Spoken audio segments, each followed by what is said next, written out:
question will go to Doyle. Senator Clinton, your two campaigns have been going on for more than a year now, and it's clear that the two of you have had different experiences in your lives. You have different styles. But when most voters look at the two of you, they don't see a lot of daylight between you on policy.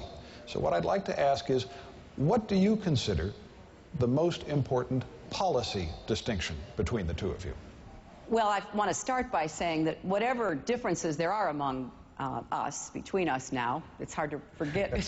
We keep talking about all those who aren't here, but the differences between Barack and I pale in comparison to the differences that we have with Republicans. And I want to say that first and foremost, because it's really a stark difference. But we do have differences. And let me mention a couple. First, on health care. I believe absolutely, passionately, that we must have universal health care. It is a moral responsibility and a right for our country. And I have put forth a plan similar to what Senator Edwards had before he left the race that would move us to universal health care. Secondly, I think it's imperative that we approach this mortgage crisis with the seriousness that it is presenting. There are 95,000 homes in foreclosure in California right now. I want a moratorium on foreclosures for 90 days so we can try to work out keeping people in their homes instead of having them lose their homes, and I want to freeze interest rates for 5 years. I think when it comes to how we approach foreign affairs in particular, I believe that we've got to be realistic and optimistic, but we start with realism in the sense that we do have serious threats. We do have those who are, unfortunately and tragically, plotting against us, posing dangers to us and our friends and our allies. And I think that we've got to have a full diplomatic effort, but I don't think the president should put the prestige of the presidency on the line in the first year to have meetings without preconditions with 5 of the worst dictators in the world. So we have differences both at home and around the world. But again, I would emphasize that what really is important here, because the Republicans were in California debating yesterday, they are more of the same. Neither of us, just by looking at us, you can tell, we are not more of the same. We will change our country. All right.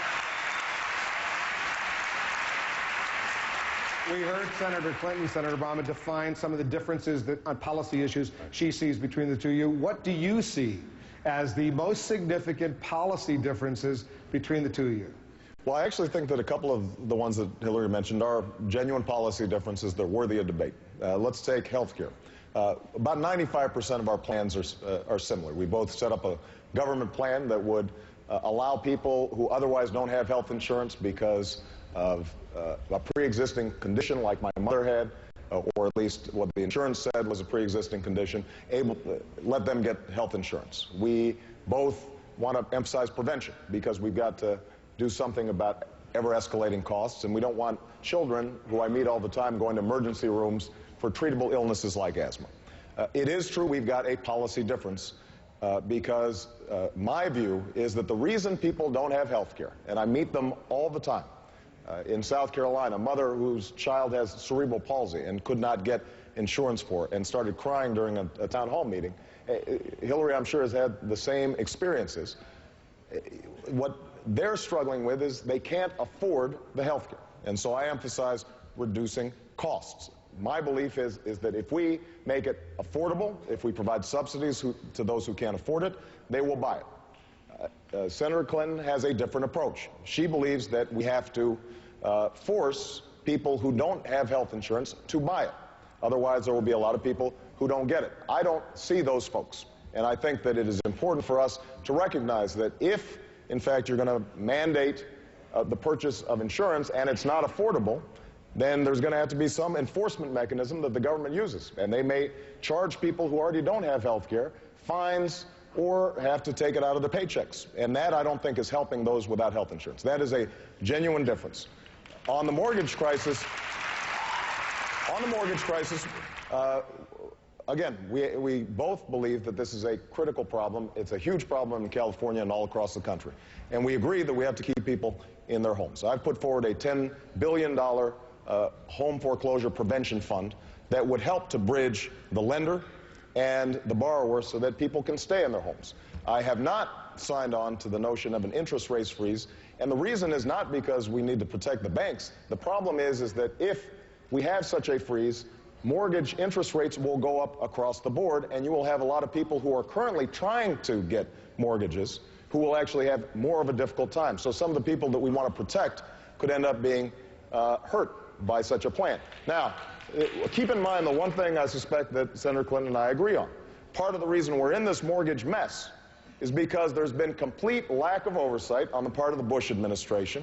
The mortgage lending industry spent $185 billion, $185 million lobbying to prevent provisions that go against predatory lending, for example, that I introduced. Which brings me to another difference.